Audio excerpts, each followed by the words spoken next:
That's what we do. The neighborhood meetings are town halls. Planning and zoning is town halls.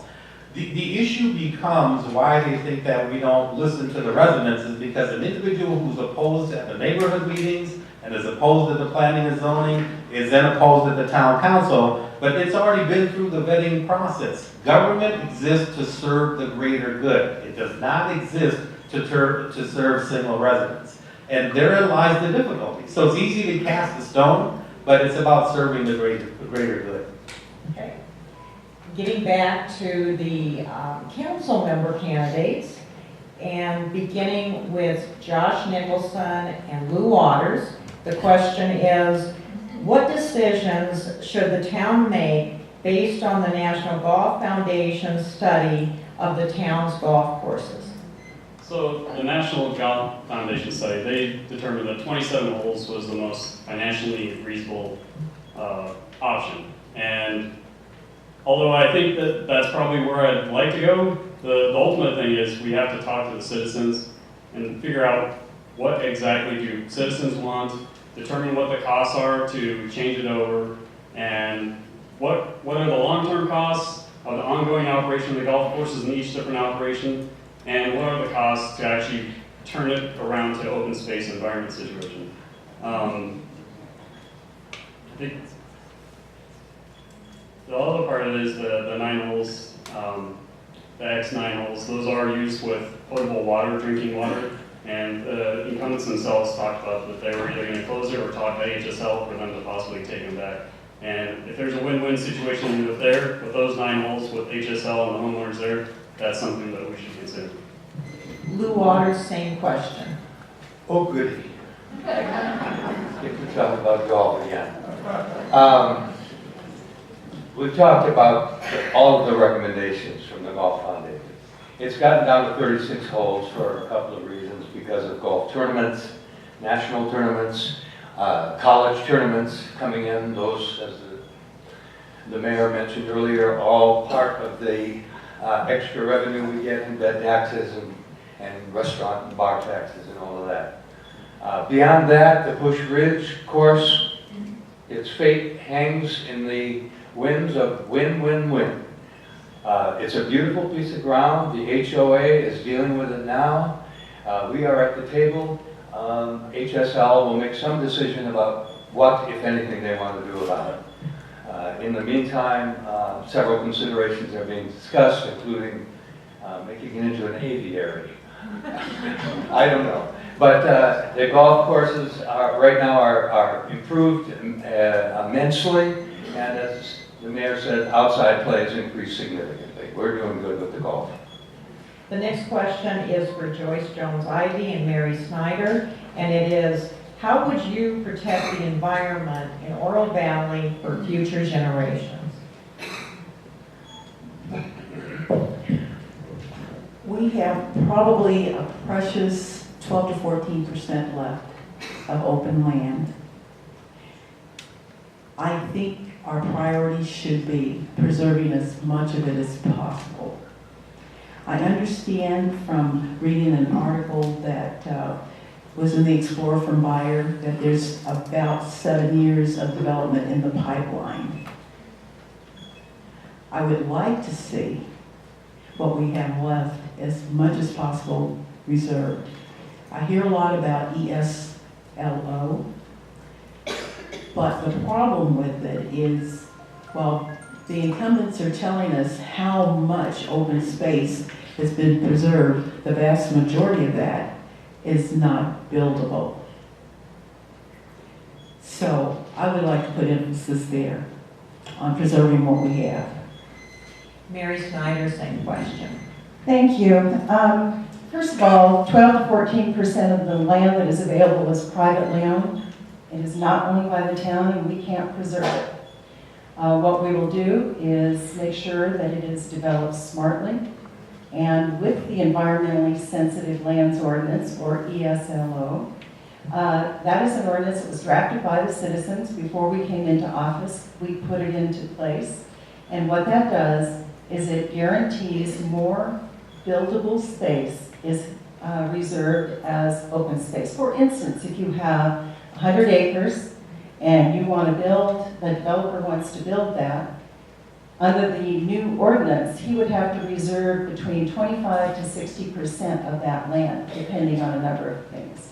Washes, riparian reserves are not considered open space that we protect. It is buildable land. Thank you. The next question is for Melanie Barrett and Joe Barnett. In what situations do you believe it is appropriate to issue bonds, increase taxes, or levy new fees without approval by the voters of Oro Valley? In situations where the citizens are behind it. I think that this budget has increased significantly, and that's been done through increases in taxes and increases in revenues, and almost never by cutting expenditures. But the expenditures that would be being cut need to be things in our discretionary fund, things like golf, other things like that, maybe personnel. However, our public safety is not in serious jeopardy. Oro Valley was a safe community with good roads before these incumbents came in office, and it will be a safe community with good roads after they're out of office. So I think that we could, increase taxes or bonds only when it's supported by the vast majority of the citizens of Oro Valley. And as we saw with Prop 454, that's generally not the case in Oro Valley. Joe Barnett. Two different kinds of bonds. Bonds are a finance mechanism. You use a finance mechanism like the water department to drill new wells, fix their infrastructure, etc. You finance it out of cash flow. That's what we do with bonds. Tax bonds are a completely different issue. Those go to the voters. We've seen what the voters think of those prior to this council and during this council. They're not willing to spend it, and I'll call it what it is, a secondary property tax, which means it goes for a specific item or a specific period in time. And that's fine. When is it appropriate? When the citizens stand up and say we want more ballparks, okay, we'll send it to the citizens. You voted it down, you don't get them. But we're not going to send things to the citizens to improve our water structure. We don't have to. It's not necessary. We finance it out of cash flow. So I get confused about what the big deal is. Thank you. Back to the mayoral candidates, and you only have 2 questions to answer this time. And starting with Satish Hiremath, how do you plan on representing the whole community, for example, residents, businesses, youth, and seniors, when their needs and demands are in conflict? Yeah, welcome to government. That's exactly what specifically the mayor's seat is charged to do, is to find that happy medium. Sometimes what's good for the youth is going to counter what's good for the seniors, and what's good for the seniors is going to counter what's good for the youth, to businesses, residents, etc. Developing a comprehensive, balanced community is an art, and I think we refine that art. So with us, again, it's sales tax, utility tax, bed tax, and construction sales tax. Construction in general, there's over $200 million worth of development that has occurred for a town of 43,000 since 2010 under our leadership. What that means to you is that there's been $63 million in construction sales tax that's been collected to fund public safety, your roads, your parks and recreation. So it is very difficult to find that balance, but I think we've done that exceptionally well. We've created a community, whether it's your first day on this earth or your last day on this earth, we have something for you in our town. Joe Winfield. May I have that question again, You please? sure can. How do you plan on representing the whole community, for example, residents, businesses, youth, and seniors, when their needs and demands are in conflict? Yes, and before I address that, so I appreciate you repeating the question. There's a euphemism that was used here in terms of cash flow. Just for everybody's clarification, cash flow are your taxes. Everything that is paid for by the town, regardless of where that bond comes from, is paid from your taxes. That's how our town functions. So I just want to put that straight. For 20 years, I've been working across the state of Arizona, working with a variety of communities, convening stakeholders and various interest groups, whether that's business, government, nonprofit agencies, to come to agreement, to come to consensus. And I'm very comfortable in terms of working with the community and being out in the community and trying to speak to the different communities that the community has. I understand that we have a lot of differences. Joe, you can continue with the next question. Okay, thank you. In your opinion, and this is a question that we've already asked of a couple of council members, but we want your input as well. In your opinion, what is the purpose of a main street for Oro Valley, and how important is it? You know, the purpose, I believe, is to provide greater pedestrian opportunities. So a greater experience for pedestrians. And I think one of the key things in terms of or concepts of the main street is providing those opportunities for pedestrians. And one of the ways that can be accomplished is closer to home recreation. Opportunities for folks to walk outside their door and to have opportunities to walk on trails. And this is actually, if you look forward in terms of this failing golf enterprise, one of the opportunities that we have is to transition potentially to a greenway linear park system that would provide access to the neighboring communities and homes along that open space. Satish Hireman. What people have to understand, again, since 1974, Oro Valley's goal was to be the largest retirement community next to a major metropolitan suburb, that is the city of Tucson. So the way the town was developed was in 4 different areas, and each area was to have their own commercial and their own residential, where the residential individuals would just support that commercial neighborhood. And there were just 4 different areas. What was once 85% retired over 44 years is now 75% not retired. And so that's why there's a huge shift in demographics. And what's happened is that individuals, when we updated Your Voice, Our Future, they wanted that sense of place. They wanted that sense of going to a downtown area. So it's as important as it is in the Your Voice, Our Future. So 75% of the residents want it, and we are underway to figure out how to get it for them. And so that's my answer. All right, and now going back to the, I guess I got everybody, okay. I'm really scared now. Okay, going back to the town council candidates and beginning with Joe Harnett and Josh Nicholson. The question is, what is the top infrastructure investment the town needs to make for future generations? And we begin with Joe. Actually, it's something we're already doing. I've been on 2 things here in town since I came here, planning, zoning, and water. I think 2 of the most significant things that affect everybody's day and quality of life. Water's an infrastructure that we are working on right now with our partnerships with some of the other communities. We're bringing our Central Arizona project, renewable water to the town, not paper. We're actually pumping water from wheeling agreements, and I'm not going to get into the details of how it works, but physically, we are getting our water. That's a big deal, and we intend to protect that. We have another program going, a partnership program to get the rest of our CAP water delivered to the town physically from the canal along I-10 in Marana, put it in the ground there, pump it out, send it to the Oro Valley. Significant investment, and it's a good long-term investment. That is probably the biggest deal for me. Thank you. Okay. Josh Nicholson. Actually, I'm going to make it pretty simple. I agree with Joe. Keeping our water here, making sure we have good infrastructure for water. Our town can't survive without water.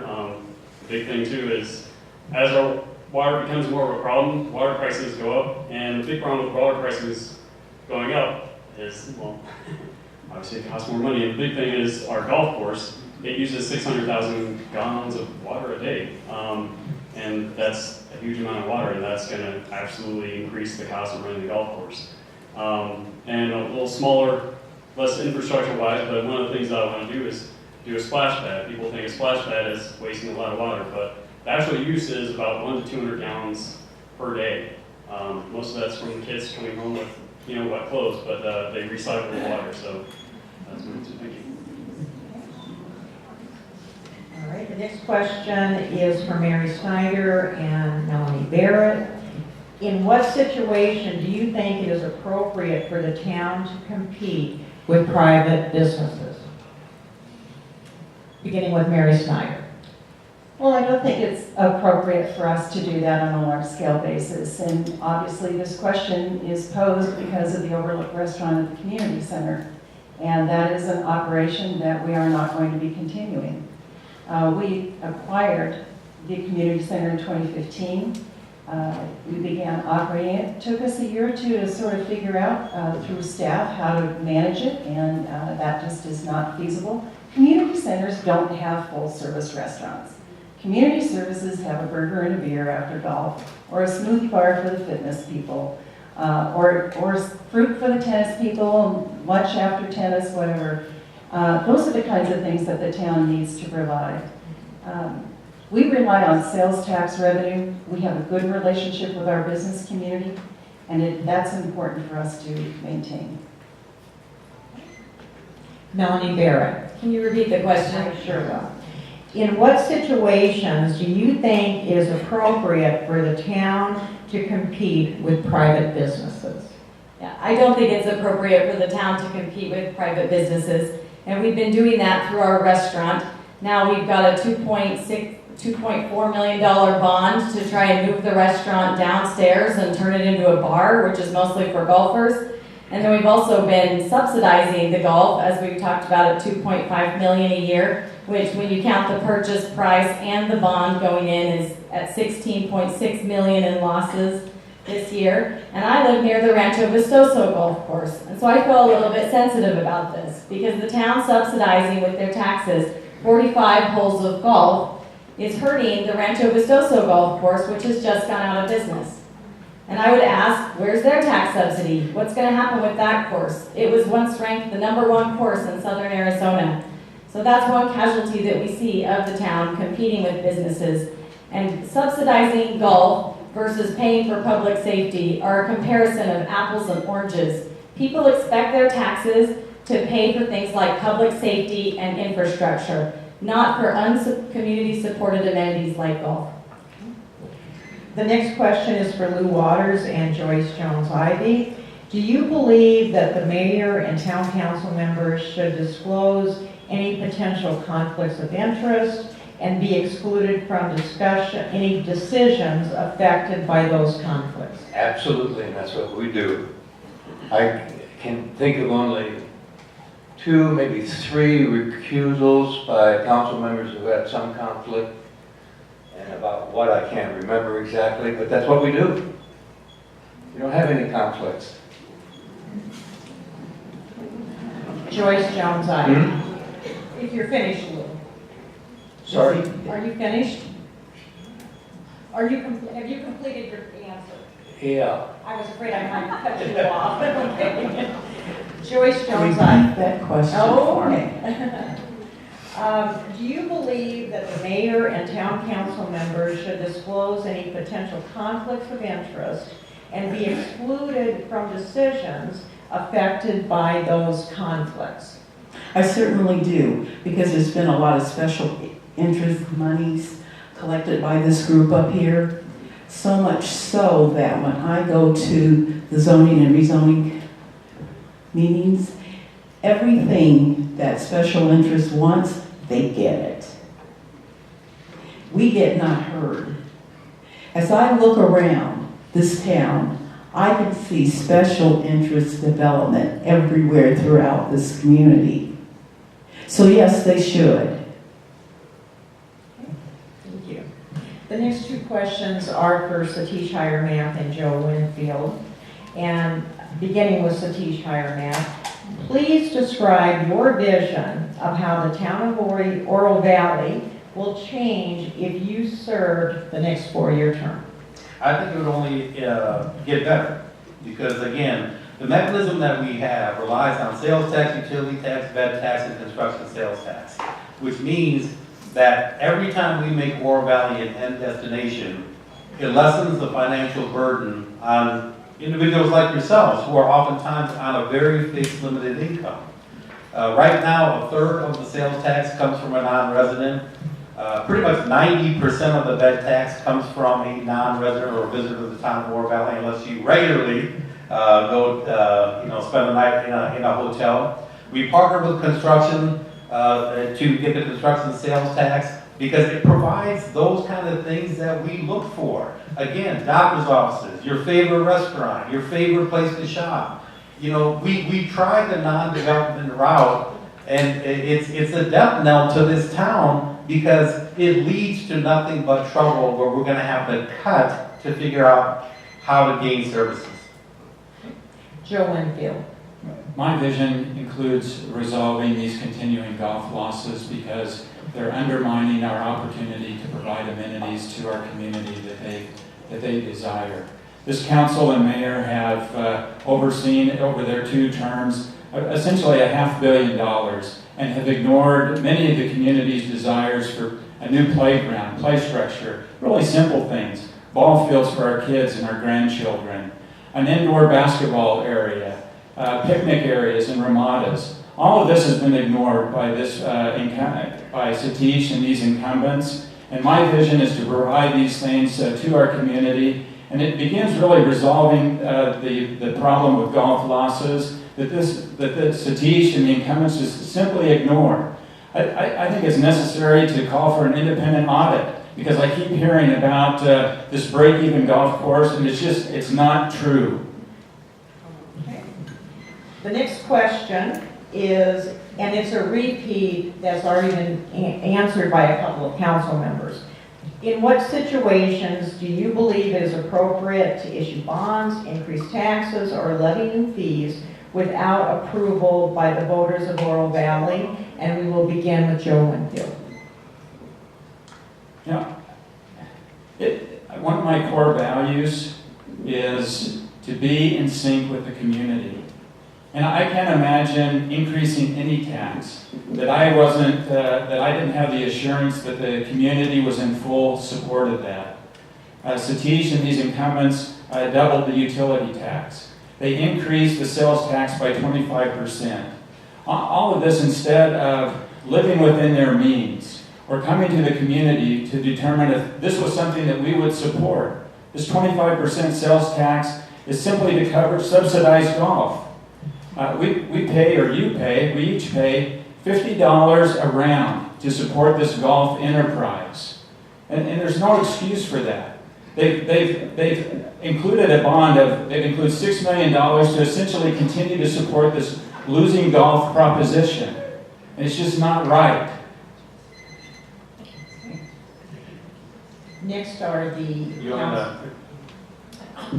Please answer it.